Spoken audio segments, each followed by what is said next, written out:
manœuvre dans les champs, ils travaillent pour eux-mêmes. Il n'y a pas un seul Ghanéen manœuvre. Alors, les journaux, tout de suite, avec les racontards, les ragots de Treichville. C'est pour cela que je suis heureux que vous soyez venus. Mais là où il n'y avait pas d'incident, rien. Voilà la situation. Oui.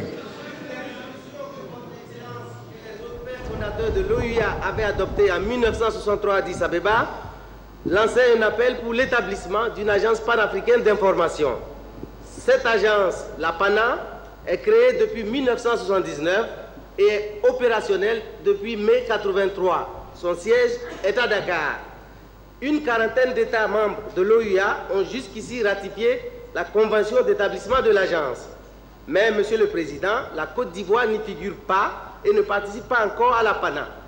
Pourtant, Monsieur le Président, c'est bien un Ivoirien, en l'occurrence le directeur de l'agence ivoirienne de presse, qui, en sa qualité de président de l'Union des agences africaines de presse, a dirigé de 1974 à 1978 tous les travaux de faisabilité de cette agence continentale. Aussi, Monsieur le Président, l'absence de votre pays de cette institution spécialisée de l'OUA prive la PANA du bénéfice de l'immense prestige politique et économique de la Côte d'Ivoire, qui est par ailleurs un des plus grands carrefours d'échange et de la communication. Alors, Monsieur le Président, à quand peut-on espérer la participation de la Côte d'Ivoire à l'Agence panafricaine d'information? Je vous remercie. Merci. Je vous ai dit que nous avons toujours été au rendez-vous de toutes les coopérations. Certains d'entre vous, dans certains pays, je ne parle pas du Sénégal, s'ils figurent dans une association ou dans une organisation de coopération, on ne les trouve pas dans d'autres. Mais nous sommes dans toutes les organisations de coopération interafricaine. J'avoue que je ne suis pas au courant de l'affaire que vous m'exposez aujourd'hui. Nous avons notre ministre de l'Information qui est originaire du Sénégal, mais citoyen ivoirien. Je lui demanderai d'étudier cette question et de nous répondre le plus tôt possible. On vous transmettra notre réponse. Monsieur le Président, Jean-Joseph Bourreau, Africain numéro 1. Monsieur le Président, je demande la parole pour élucider une question de politique étrangère. C'est Al-Ahram, Égypte. Au moment où le Conseil de sécurité condamne le raid israélien sanglant en Tunisie, à unanimité, croyez-vous que le moment de renouer les relations diplomatiques avec Israël est-il propice? Et serait-il éventuellement un moyen pour amener en tant que médiateur et sage de l'Afrique Israël à la politique du dialogue que vous preniez et à la raison au lieu de la politique de terreur et de violence qu'elle sème au Liban, en Tunisie et dans les camps de réfugiés palestiniens, refusant toutes les tentatives de paix, de conciliation? Quelle serait votre contribution éventuelle comme homme de paix et comme sage à la réalisation du noble objectif de paix qui est le vrai combat dans lequel l'Égypte de Moubarak s'est engagée dans une course contre la montre pour dérober la question palestinienne de l'impasse et sauver une paix à laquelle les actes d'Israël font ombrage et découragent? Madame, il faut rétablir la situation dans leur contexte. Depuis 1973, les pays africains ont rompu les relations diplomatiques avec Israël. Qu'est-ce que cette rupture a apporté dans la solution du problème posé?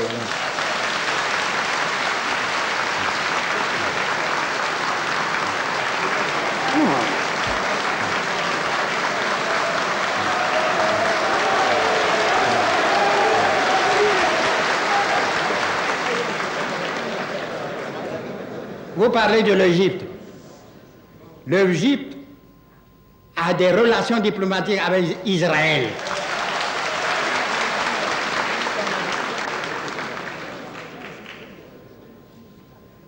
Non, il faut que nous puissions parler. Nous sommes un pays indépendant et libre et souverain, nous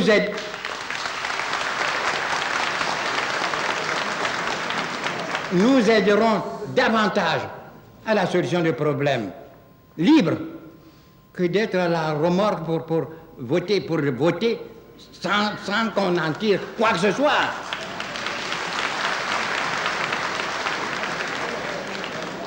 Voyez-vous, nous sommes entre nos frères. Vous parlez des Palestiniens. Est-ce que vous, Arabes, vous avez une politique palestinienne?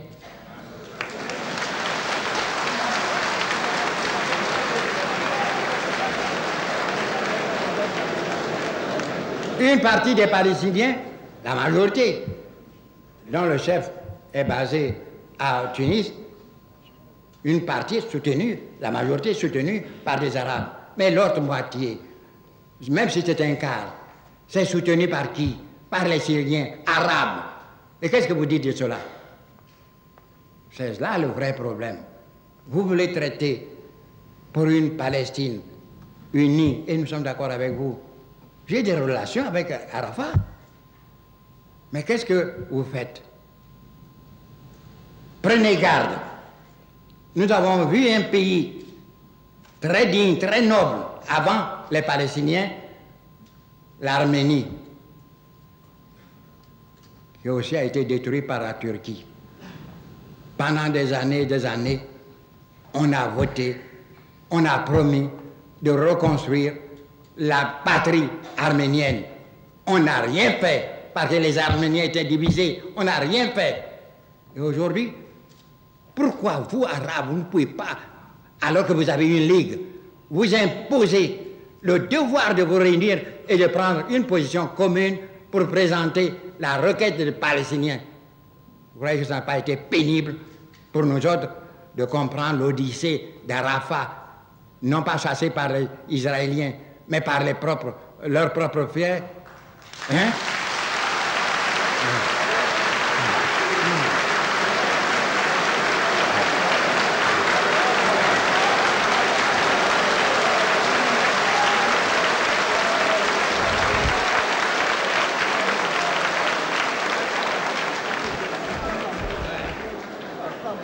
Ne mêlons pas la passion à une affaire aussi grave que froidement.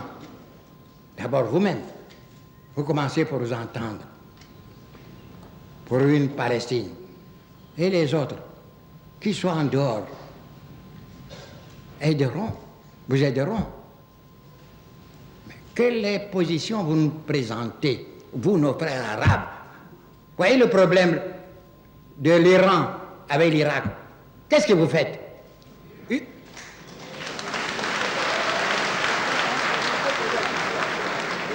Une partie de nos frères arabes sont avec l'Iran, l'autre partie avec l'Irak. Où allez-vous? Et vous voulez que nous vous suivons comme ça? Non. Nous voulons vous aider, comme vous nous aidez. Nous coopérons dans les... Mais il faut quand même que vous sachiez où vous voulez aller. On ne peut pas nous faire suivre. Quand un homme vous prend votre bâton, vous qui êtes aveugle, et vous promène dans de la sérénité, où est l'aveugle? Non. J'ai des relations les plus cordiales avec le monde arabe. J'ai des amitiés les plus sûres. Mais c'est précisément parce que je veux parler maintenant aux Arabes que je vais être libre de leur parler. Et les aider. Les aider. Je puis parler aux Israéliens, puisqu'ils viennent me rendre visite. J'ai cessé depuis la rupture des relations.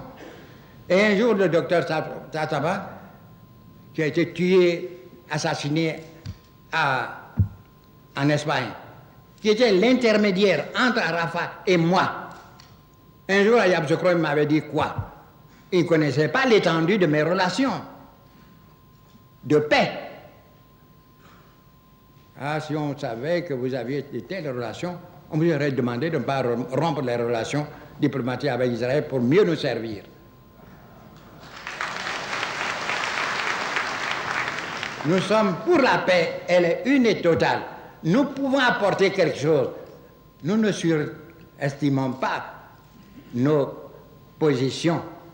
Nous sommes un petit pays à la tête d'un petit pays, un petit homme, petit chef à la tête d'un petit pays. Mais nous voulons parler avec toute la liberté nécessaire, puisque nous sommes mus par aucun souci d'argent. Nous ne demandons rien à qui que ce soit. Nous sommes indépendants à l'égard de quiconque.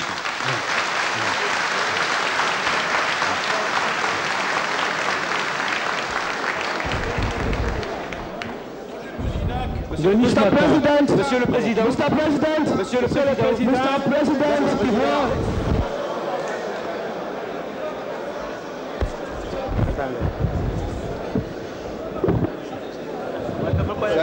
la Côte d'Ivoire est incontestablement un État souverain.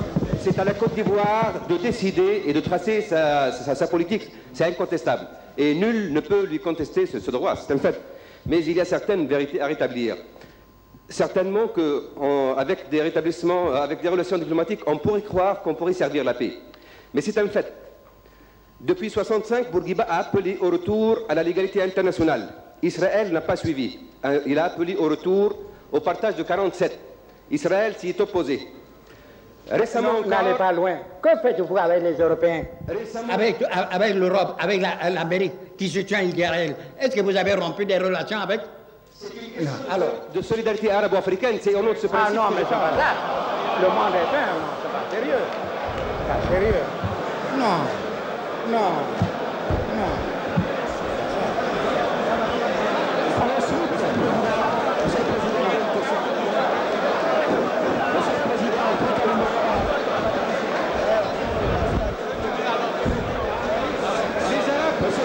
Monsieur le Président, les États arabes, on doit être divisés. Monsieur le Président, il y a une plan de presse. Finissez la question. Voulez-vous finir la question? Voulez-vous finir la question? Allô? Écoutez, qu'il finisse la question. J'ai dit que nous ne devrons à aucune question. Alors qu'ils nous disent clairement ce qu'ils veulent, parce que je crois avoir suffisamment parlé de nos relations. Et la façon dont nous entendons désormais entretenir des rapports avec l'ensemble de la communauté internationale. Vous voulez que nous soyons un peuple diminué, un pays diminué, que nous n'avons plus le droit de prendre des positions nettes, favorables à la paix?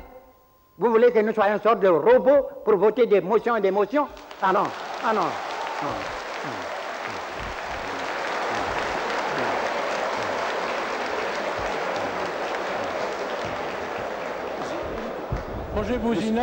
Monsieur le Président, j'ai voulu tout simplement signifier qu'Israël, à chaque fois, s'est dérobé aux efforts de paix pacifique. Et que récemment, il y a eu un plan arabe. Et que les Arabes ont beau être divisés, ils ont le plan de Fès. Et Israël l'a encore refusé, et c'est ce que je voulais dire. Il faut que nous en parlions. Il faut que nous joignions nos voix. Il n'y a que vous qui parlez un langage de sourds. Il faut que nous voyions. La coopération arabo-africaine doit être positive. Vous ne pouvez pas, alors que vous n'avez aucune position nette sur tel problème, vous ne vous entendez pas. Vous n'êtes d'accord que sur votre désaccord. Alors est-ce que vous allez nous entraîner?